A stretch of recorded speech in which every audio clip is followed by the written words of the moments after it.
Hello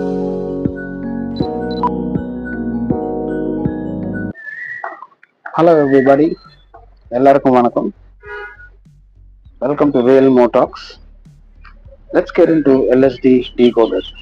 இந்த வீடியோல நம்ம LSD என்ற ஆசிட்டை பத்தி நமக்கு தெரியாத விஷயங்களை பார்ப்போம். LSDக்கும் உலக சைக்கிள் தினத்துக்கும் உள்ள தொடர்பு என்னன்றதை பார்ப்போம். அப்புறம் LSD எதுக்கு பேன் பண்ணாங்க, எதுக்கு பேன் செஞ்சாங்கன்றத எல்லாமே இந்த வீடியோல பார்ப்போம்.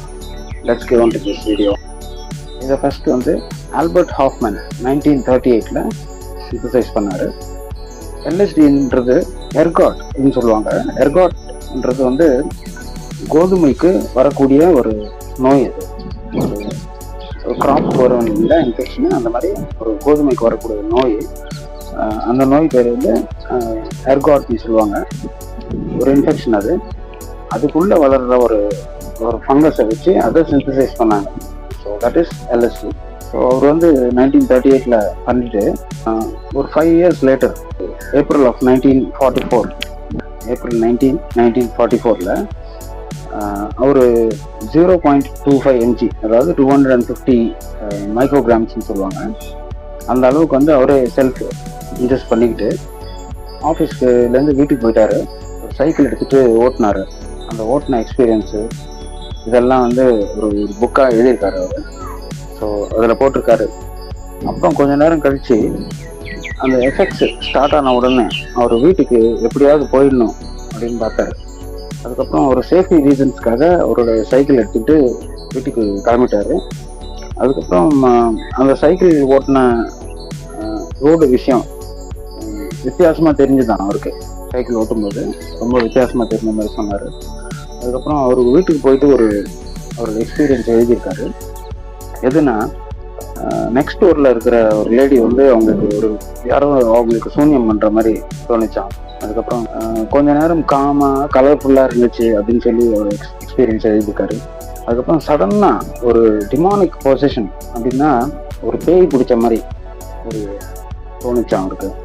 அதுக்கப்புறம் ஒரு கெலேடியாஸ்கோபிக் விஷன் சொல்லுவாங்க. கெலேடியாஸ்கோப்னா 3 கிளாஸை இப்படி வச்சா 3 கிளாஸஸ் பிரமிட் வேற வச்சு இப்படி பார்த்தா உள்ள ஏதாவது போட்டால் அப்படியே டிஃப்ரெண்டாக தெரியும். சின்ன வயசுல பார்த்துருப்போம். அதெல்லாம் கெலேடியோஸ்கோப்னு சொல்லுவாங்க. அந்த கெலேடியோஸ்கோபிக் விஷன் தெரிஞ்சுதான் அவருக்கு. அதுக்கப்புறம் ஃபர்னிச்சர் மூவ் ஆன மாதிரிலாம் இருந்துச்சு அப்படின்னு சொன்னார். இதெல்லாம் அவர் எக்ஸ்பீரியன்ஸ் பண்ணியிருக்காரு. பட் ஆனால் அது மெடிக்கல் யூஸ்க்கு எப்படி உதவுன்றதை அவர் ஒரு பேப்பரை ப்ரெசென்ட் பண்ணாங்க 1947ல். இதெல்லாம் ரிசல்ட்ஸ் நடந்தது. இது அந்த மைக்ரோகிராம்ஸ்க்கு அந்த டோசேஜ்க்கு நடந்த ஒரு எக்ஸ்பீரியன்ஸ் அது அவர் போட்டது. But it can act differently also. அது மெடிக்கல் பர்பஸில் அது அவங்களுக்கு அந்த ரிசர்ச்சில் இருக்கவங்களுக்கு தெரிஞ்சிருக்காங்க. ஸோ 1947ல் பப்ளிஷ் பண்ணாங்க ஒரு பேப்பரை. பப்ளிஷ் பண்ண அப்புறம் மெடிக்கல் கம்யூனிட்டி ஏற்றுக்கிச்சாரு. ஏற்றுக்கிட்டு ரிசர்ச் ஸ்டார்ட் ஆச்சு. ஸோ 49லேருந்து 50லேருந்து ரிசர்ச் ஸ்டார்ட் ஆகி 1971 வந்த உடனே it was listed as a recreational drug and banned. So அது இல்லீகல் ஆயிடுச்சு அது. ஸோ இப்போ தான் ரீசெண்டாக அதை திருப்பி ட்ரீட்மெண்ட் ஹோல்டுக்குள்ளே கொண்டு வரணும்ட்டு சில கம்யூனிட்டிஸு சில குரூப்ஸ் எல்லாம் இப்போ லாபி பண்ணுறாங்க. ரொம்ப கேட்குறாங்க அதை திருப்பி கொண்டு வரணும் அப்படின்றதுக்கு. சில கண்ட்ரீஸில் ப்ராக்டிஸ் கூட பண்ணுறாங்க அந்த ட்ரீட்மெண்ட்ஸை வச்சு. ஆனால் ஹாஃப்மேன் இந்த ரெக்ரியேஷனல் ட்ரக் யூஸ்க்கு அவர் கொஞ்சம் கூட அதுக்கு ஈடுபாடு இல்லை. அவர் கம்ப்ளீட்டாக அகேன்ஸ்ட் அந்த விஷயத்துக்கே அவர் ஏற்றுக்கல. ரெக்ரியேஷனல் ட்ரக்ன்றது அவர் கொஞ்சம் கூட நினைக்கல. அவர் இந்த மாதிரி யூத் ரெக்ரியேஷனல் ட்ரக்கை யூஸ் பண்ணுவாங்க, அப்யூஸ் பண்ணுவாங்கன்னு. அவர் பாவம் ரொம்ப ஹோப்ஃபுல்லாக இருந்தார் மெடிக்கல் யூஸ்க்கு யூஸ் ஆகும்னு. ஆக்சுவலி யூஸ் ஆச்சு. 1950ஸ்ல அது அந்த டைம்ல சைக்கோ அனாலிசிஸ்ன்னு ஒன்று நடந்துட்டு இருந்தது. ரொம்ப பாப்புலரான கான்செப்ட் அது அந்த டைம்ல 1950s டைம்ல. அந்த சைக்கோ அனாலிசிஸோட சேர்ந்து இந்த LSD எக்ஸ்பெரிமெண்ட்ஸ் நிறைய நடந்தது. அது என்னமோ தெரியல, அதோட ரிசர்ச்லாம் அதுக்கப்புறம் காணாமல் போயிடுச்சு. திடீர்னு சடனாக பார்த்தா there is no vision of it. ஒரு எங்கே பார்த்தாலும் அது கிடையாதுன்ட்டாங்க. அது இல்லீகல் தெரிஞ்ச உடனே நிறைய, ஏன்னா சிஏஏ அதுக்கப்புறம் நிறைய இன்ஸ்டிடியூஷன்ஸ் அவங்கவுங்க இன்ஸ்டிடியூஷனுக்கு ஏதாவது உதவுமா இந்த ட்ரக்காலன்னு சொல்லி எக்ஸ்பெரிமெண்ட்ஸ் பண்ணாங்க. நிறைய நடந்தது. அது ஒரு டிஃப்ரெண்ட் சாப்டர் அது.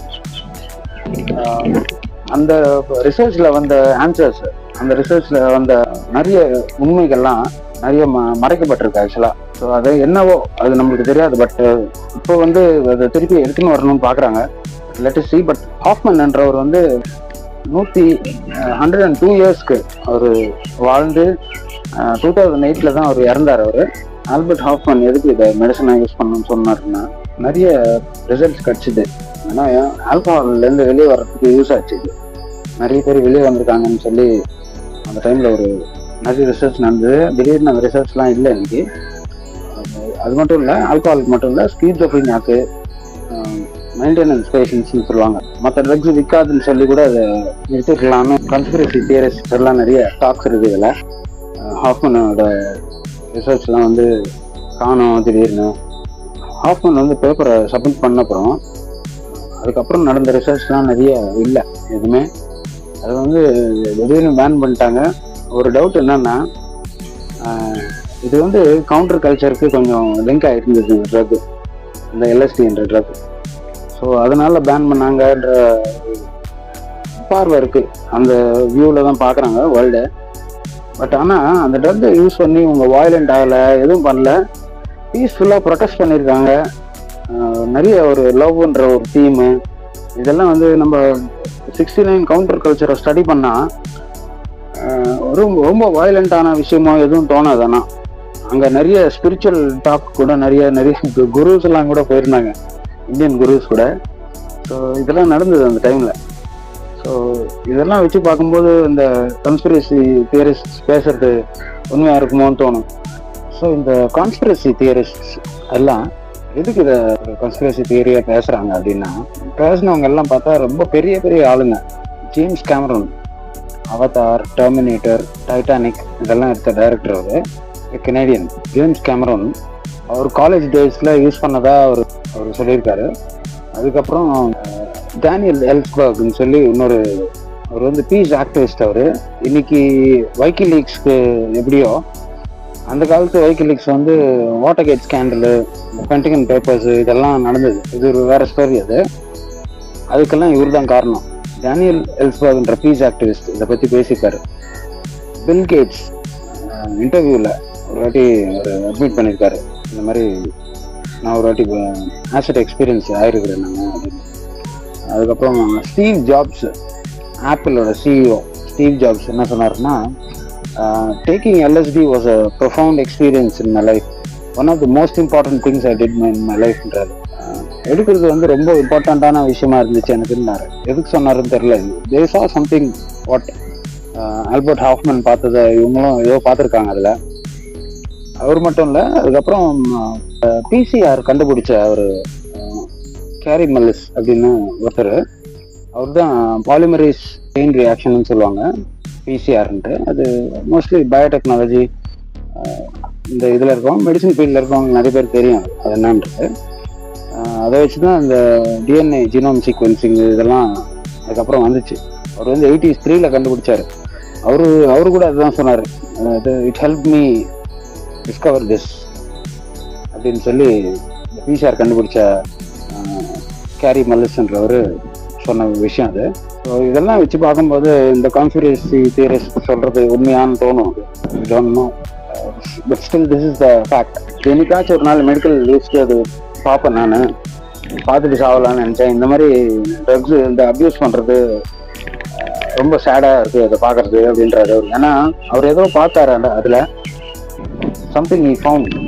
அது என்னன்னு தெரியல, அது ரிசர்ச்சஸ் தான் தெரியும். அந்த ரிசர்ச் கூட எதுக்கு திடீர்னு மூடிட்டாங்கன்னு தெரியல. சடனாக அது இப்போ தான் திருப்பி இட்ஸ் கம்மிங் அவுட். நிறைய சைக்கடெலிக் ரிசர்ச் இஸ் கம்மிங். உலக பைசைக்கிள் டேன்னு ஒன்று இருக்குது, அது கூட April 19 இருந்தது ஆக்சுவலாக. அனௌன்ஸ் பண்ணாங்க, 85 அனௌன்ஸ் பண்ணாங்க. அமெரிக்கன் யூனிவர்சிட்டியில் ஒரு ப்ரொஃபஸர் அவர் தான் அனௌன்ஸ் பண்ணார் 85. ஸோ ஹாஃப்மனை வந்து ஆனர் பண்ணுறதுக்காக வச்ச ஒரு டே அது. அவர் கண்டுபிடிச்சா அந்த சைக்கிள் ஓட்டின தரணும், அந்த எக்ஸ்பீரியன்ஸ். ஏன்னா இதெல்லாம் ஆக்சுவலாக ஹீலிங் ஆகும்னு ஒரு நம்பிக்கை இருக்குது சைக்காட்ரிக் கம்யூனிட்டிலேயே. இது வந்து ரொம்ப டிவைடடான ஒரு டாபிக் கூட. பட் ஐம் ஷூர் இப்போ psychiatrist are seeing this video also will agree with me. நிறைய சைக்காட்ரிஸ்ட் ஆமான்னு கூட சொல்லுவாங்க. More research has to happen in this field. Psychedelic ரிசர்ச்சில். ஸோ ஏப்ரல் 19th ஹாஃப்மேன் வந்து கண்டுபிடிச்ச நாள். ஸோ அந்த நாள் இன்னைக்கு ஆனர் பண்ணி சல்யூட் பண்ணி ஹாஃப்மேன் என்ற ஒரு கிரேட்டஸ்ட் சயின்டிஸ்ட் வாழ்ந்துட்டு போனார்ன்றதுக்காக ஒரு ஹானர் பண்ணி இந்த வீடியோவை கூட டெடிகேட் பண்ணுறோம். சப்ஸ்கிரைப் பண்ணாதவங்க சப்ஸ்கிரைப் பண்ணுங்கள். எங்கேயும் பார்க்காத வீடியோஸ், எங்கேயும் பார்க்காத டாபிக்ஸ் இந்த சேனலில் தான் பார்ப்பீங்க நீங்கள். So subscribe this channel. You didn't subscribe. See you all in the next video. Jai Hind.